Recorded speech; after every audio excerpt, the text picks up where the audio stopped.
भागपुर गांव में गजराज नाम का एक पहलवान था। वो पहलवानी में इतना ताकतवर था कि आसपास के गांव में उसका कोई मुकाबला नहीं था। लेकिन 4 साल पहले उसके पिता की मौत के बाद उसने पहलवानी छोड़ दी थी और गांव के जमींदार के खेत में मजदूरी करता था। पहलवानों के भी पहलवान, हाथी से भी बलवान, नाम है गजराज और पटकते हैं धचाक। लेकिन देखो किस्मत इनकी हो गई है भचाक। अरे भैया, कभी ये आदमी अखाड़े का शेर हुआ करता था, आज गीदड़ बन के यहाँ खेत में काम कर रहा है। और नहीं तो क्या, याद है तुझे 4 साल जब उसने वो मल्लापुर के 3 पहलवानों को एक कई दिन में पटक दिया था। ओए होए होए होए होए होए होए, सारा मेला देखता रह गया था। उस समय तो एक ही नाम गूंजा था, गजराज पहलवान, जियो गजराज पहलवान, जियो गजराज पहलवान। और नहीं तो क्या। अरे भैया, ये ऐसा शेर है जो हमारे गांव की शान हुआ करता था। अब तो हमारा पहलवान मजदूर बनकर रह गया है। हाँ भाई, गरीबी और मजबूरी तो बड़े बड़े की कमर तोड़ देते हैं। ये कौन सी खेत की मूली है। हाँ भैया, किस्मत का खेल है। अगर आज उसका बाप जिंदा होता तो आज ये गच्चू दंगल का बादशाह होता। लिख के ले लो मुझसे।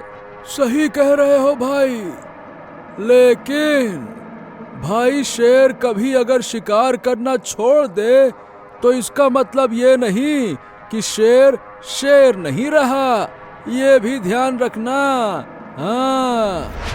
गजराज गांव वालों की बातें सुनता चुपचाप आगे बढ़ता जाता है। गजराज घर जाता है। उसकी बूढ़ी माँ उसका पहले से ही इंतजार कर रही थी। अरे, आ गया गजराज। हाँ माँ, आ गया। गजराज माँ के हाथ में कुछ पैसे रखता है। माँ, ये आज की मजदूरी है, घर में जरूरत होगी रख लो। गजराज के हाथ से पैसे पकड़ते ही माँ की आंखों में आंसू आ जाते हैं। अरे, ये कैसे दिन आ गए हैं। जिस बेटे का गांव गांव शहर शहर नाम हुआ करता था, आज कैसे लोगों की मजदूरियां करता फिर रहा है। अरे ओ माँ, अपना पेट भरने के लिए काम करने में कैसी शर्म। कुछ भी।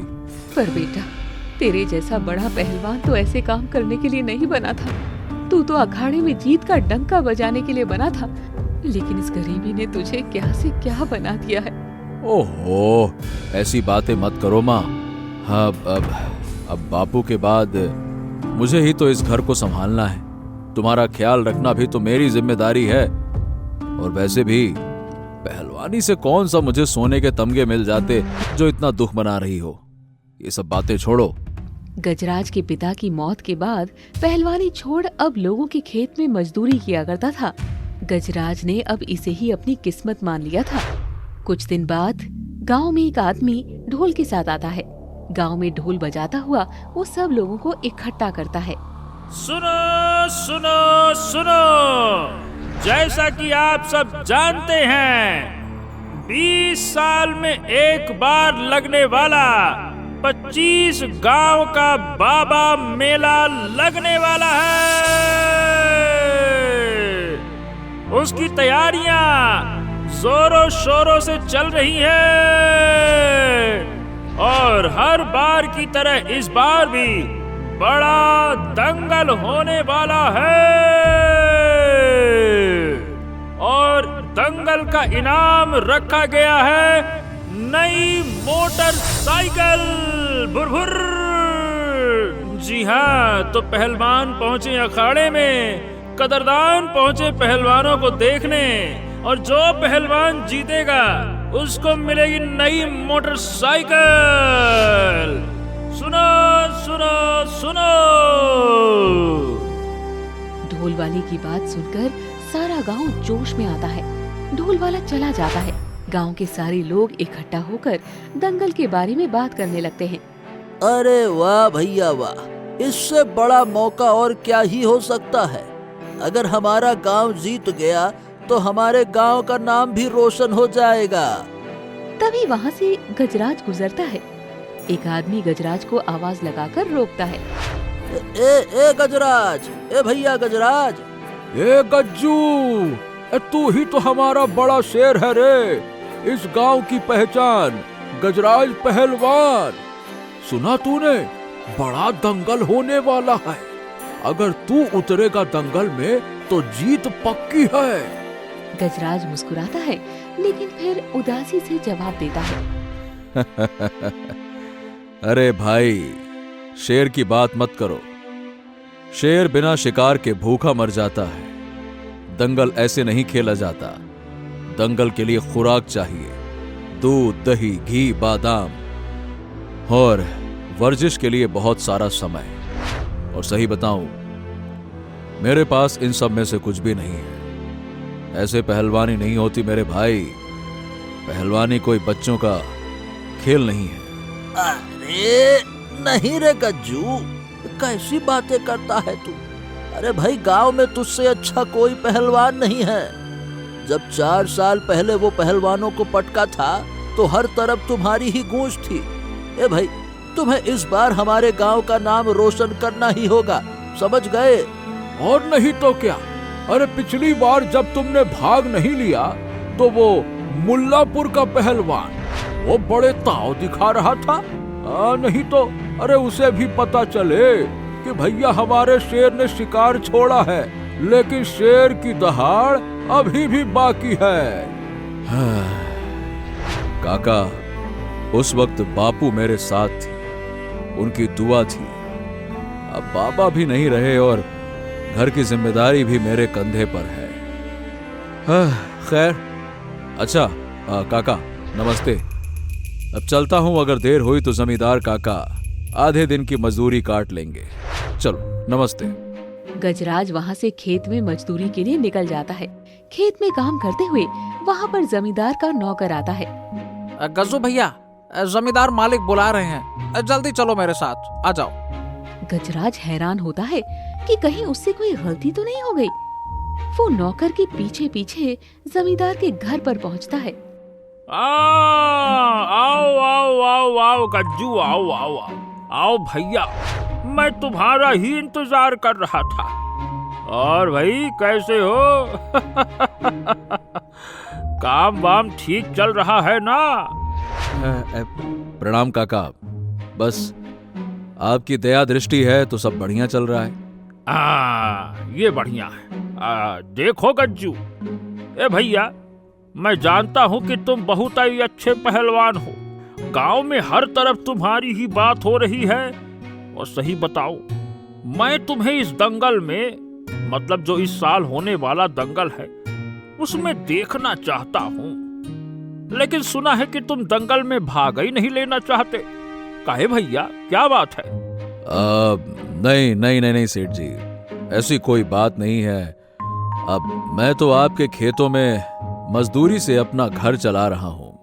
मुझे ऐसे किसी झमेले में नहीं पड़ना जहाँ फिर बाद में घर चलाने में दिक्कत हो। अरे ए भाई, तुम घबराओ मत गज्जू।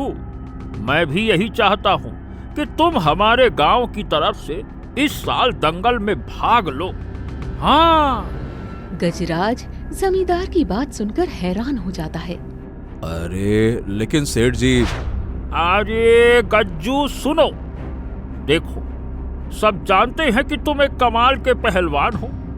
दंगल के दांव पेश तुमसे बेहतर कोई नहीं जानता। और मैं भी जानता हूँ कि तुम पर बहुत सारी जिम्मेदारियां हैं। हाँ जानता हूँ भाई, मैं जानता हूँ। लेकिन देखो भाई, तुम उन सब की चिंता बिल्कुल मत करो। हाँ। मैं कुछ समझा नहीं, मतलब। अरे देखो गज्जू, तुम्हारे दंगल की तैयारियां शुरू करने में मैं तुम्हारी मदद करूंगा।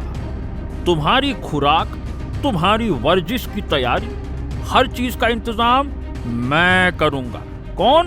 मैं। अब ठीक? लेकिन मालिक। लेकिन फेकिन कुछ नहीं, ये सब छोड़ो और दंगल जीतने की तुम एकदम जीतोड़ तैयारी करो। इस बार तुम्हें हमारे गांव का नाम रोशन करना है बेटा। अच्छा सुनो, आज जाओ और कल से दंगल की तैयारी शुरू करो। बाकी तुम्हारे पीछे मैं बैठा हूं, ठीक है? गज्जू खुशी के साथ घर पहुंचता है और माँ को सब कुछ बताता है। क्या बात कर रहा है? सेठ जी ने ऐसा कहा? हाँ? अब हाँ माँ, मतलब मुझे तो खुद यकीन नहीं हुआ, लेकिन वो कहने लगे कि वो दंगल में मेरी मदद करेंगे। उन्होंने कहा कि मैं कुछ घंटे मजदूरी करूं और वो बदले में मेरी तैयारी में मदद करेंगे। तो अब मैं बड़े दयालु हैं। हाँ माँ, इस तरह से हमारा घर भी चलता रहेगा और मैं दंगल में भी भाग ले पाऊंगा। मेरा आशीर्वाद तेरे साथ है बेटे। मेरे साथ साथ इस गांव का नाम भी रोशन करेगा तू। मुझे तुम पर पूरा विश्वास है। अगले दिन गज्जू दंगल की तैयारी शुरू कर देता है। जमींदार जी ने गज्जू के लिए दूध, घी, बादाम और भी खाने का सामान भेज दिया था। गांव में एक जगह मिट्टी डालकर अखाड़ा भी बनवा दिया था। गज्जू सुबह सुबह अखाड़े में पहुंच गया था और कसरत कर रहा था। ये देखो देखो देखो देखो भैया, आज से गज्जू भैया का दंगल शुरू। देखना, गांव का शेर फिर दहाड़ेगा। अरे वाह वाह वाह वाह वाह वाह वाह वाह वाह भैया गज्जू, वाह क्या बात है। आप बताएंगे उस मुल्लापुर के पहलवान को कि कौन है दंगल का असली राजा। गजराज दो छोटे पहलवानों के साथ कुश्ती करता है और अलग अलग दाव से दोनों को हर बार पछाड़ देता है। गजराज रोज सुबह शाम अखाड़े में रहता, कभी मिट्टी में कसरत करता, कभी 100 दंड बैठक करता, कभी पत्थर उठाता। वो हर दिन और भी ताकतवर होता जा रहा था। गांव वाले और गजराज की माँ, सबको गजराज की मेहनत पर यकीन था कि इस बार दंगल तो गजराज ही जीतेगा। अले, तूने देखा गज्जू भैया कैसे दंगल की तैयारी करते हैं? अरे कल मैं अखाड़े की तरफ गया था और गज्जू भैया ने दूसरे पहलवान को ऐसे कमर से पकड़ा और उठाया और सीधा जमीन पर पटक दिया। सच्ची क्या? ऐसा किया उन्होंने? अरे और नहीं तो क्या, गज्जू भैया जैसा कोई पहलवान नहीं है। हाँ, मेले में देखना कैसे गज्जू भैया सबको पछाड़ते हैं। हाँ, बड़ा मजा आएगा। अब धीरे धीरे मेले का दिन नजदीक आ गया था। गजराज प्रतियोगिता के लिए बिल्कुल तैयार था। दंगल के एक दिन पहले जमींदार गजराज को अपने पास बुलाता है। और गज्जू भैया, कैसी चल रही है तैयारी? कल बहुत बड़ा दिन है। तैयारी है ना पूरी? हाँ जी काका, अब आपका आशीर्वाद है तो तैयारी भी बहुत तगड़ी है। आप चिंता ना कीजिए, अपनी जान लगा देंगे, एकदम पटका ही देंगे इस बार, आप देखिएगा। जमींदार थोड़ा खामोश होता है, फिर अपनी चारपाई से उठ गज्जू के करीब जाता है।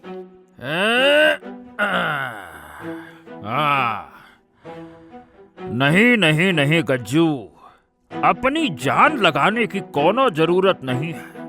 काम तो हमारा ऐसे ही हो जाएगा।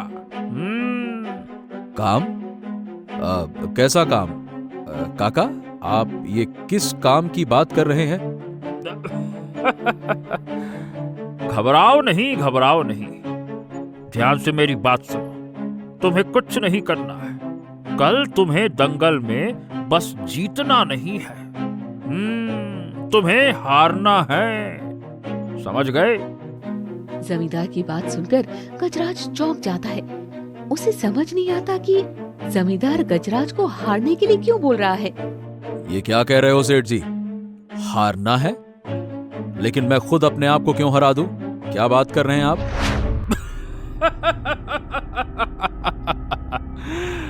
अरे मेरे प्यारे बुद्धू, शरीर से पहलवान हो या फिर दिमाग से भी पहलवान हो, दिमाग खोल के जरा मेरी बात तो सुनो।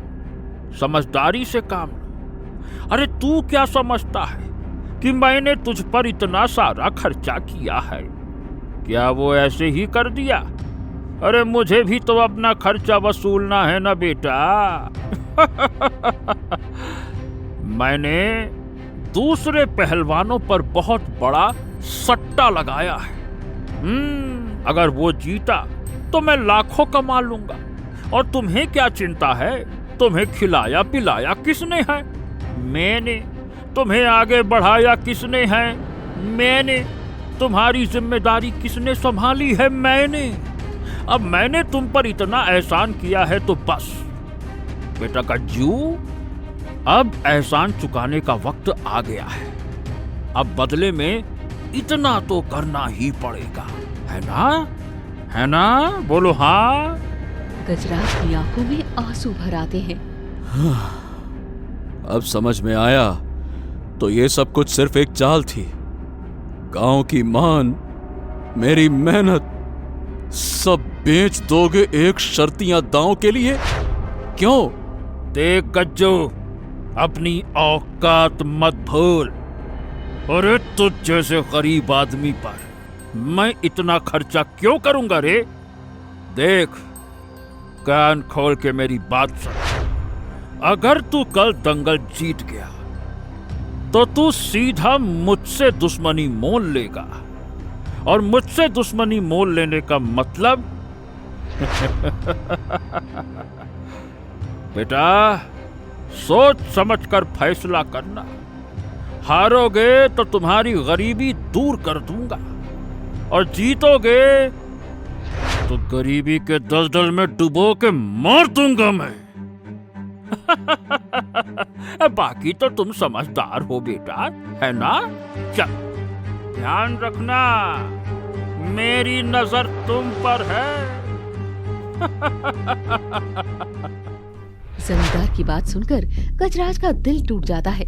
उसे कुछ समझ नहीं आ रहा था कि वो अब क्या करे। अगर वो कल जीत गया तो जमींदार उसे नहीं छोड़ेगा, लेकिन अगर वो हार गया तो गांव वालों को धोखा होगा। अगला दिन दंगल का दिन था। मेले की धूम थी। बड़े मैदान में रंग बिरंगी झड़ियां लगी थी। ढोल नगाड़े बज रहे थे और आसपास के गांव से हजारों लोग आए थे। एक टेंट के नीचे जमींदार और बड़े लोग कुर्सियों पर बैठे थे। अरे सुनो सुनो सुनो, आज के मुख्य दंगल में आप सबका स्वागत है। एक तरफ है भागपुर का शेर गजराज पहलवान उर्फ गज्जू भैया, और उन्हें टक्कर देने के लिए दूसरी तरफ है मल्लापुर का पहलवान बलवीर सिंह बली उर्फ बल्लू भैया। दोनों पहलवान अखाड़े में आते हैं। दोनों तरफ जोश की लहर थी। अखाड़े के बाहर लोगों की भीड़ जमा थी। आहा। अरे बस इसी पल का तो इंतजार था भैया। अब देखना गज्जू भैया कैसे कचकचाए के एकदम ऐसा धोबी पछाड़ मारेंगे ना, मजा ही आ जाएगा। गज्जू भैया ये! अरे ओ गज्जू भैया के लंगोट, हमारे बाली भी पिछले 2 साल से जीत रहा है। इतना आसान नहीं है उसको। हमारा बाली अपने बगल में दबा के ऐसा पछाड़ देगा ना, लंगोट गीली हो जाएगी तुम्हारे गज्जू की। बात करते हो बालू भैया? लंगोट गीली हो जाएगी? बेटा तुम्हारा बालू इसलिए जीता क्योंकि हमारे गज्जू भैया मैदान में नहीं थे। वो 4 साल पुरानी दंगल, हाँ याद है ना, कैसे पछाड़ा था तुम्हारे बल्लू को। सारे बल्ले ढीले हो गए थे उनके। गज्जू भैया गज्जू भैया गज्जू भैया गज्जू भैया। सामने स्टेज पर कुर्सी पर बैठा जमींदार उसकी तरफ टिक टिक आंख घुमाकर देखता है। वो मूंछ को ताव देकर गज्जू को याद दिलाता है कि उसे वैसा ही करना है जैसा उसने कहा है। दंगल शुरू हो जाता है। रेफरी बीच में आकर हाथ उठाता है और सीटी बजाता है और दंगल शुरू हो जाता है। बली जोर से दहाड़कर गज्जू पर झपटता है। गज्जू पहला दाव रोकता है, पर जानबूझकर उसे ढीला छोड़ देता है। भोला उसे पकड़कर जोर से मिट्टी में पटक देता है। भीड़ का जोर से शोर उठता है। अरे दादा रे दादा, ये गज्जू भैया को क्या हो गया? वो तो बचपन में भी ऐसा नहीं खेलते थे। अरे भाई, ये गज्जू तो शेर है, ये तो कमबख्त बकरी के जैसा लड़ रहा है। ये हो क्या गया है इसको? गजराज मिट्टी झाड़ के खड़ा होता है और फिर से कमजोरी दिखाता है। बल्ली उसके कंधे पकड़कर जोर से झुलाता है और फिर एक बार पटक देता है। भीड़ में सब लोग बल्ली का नाम चिल्ला रहे थे और गज्जू के गांव वाले चुप हो गए थे। कुर्सी पर बैठा जमींदार भी मूछें घुमाकर मुस्कुरा रहा था। तभी भीड़ से गज्जू की माँ चिल्लाती है, बेटा ये कैसी कुश्ती खेल रहा है तू? ये तो मेरा गज्जू नहीं है। गज्जू भैया संभालो, गज्जू भैया, धात तेरे की। बलदेव सिंह ताना मारते हुए हंसते हैं। ये है तुम्हारा शेर। अरे ये शेर नहीं, गीदड़ है, गीदड़। इसके लिए शोर मचा रहे थे। गीदड़ गीदड़ गीदड़। ये गीदड़ 2 दाव में ही दम तोड़ गया। गीदड़ गीदड़ गीदड़ गीदड़। उठ बेटा, तुझे अपने बाबा का सपना पूरा करना है। तू ऐसे हार नहीं मान सकता। उठ उठ। माँ और गांव वालों की बातें सुनकर गज्जू मन ही मन सोचता है, यही मौका है।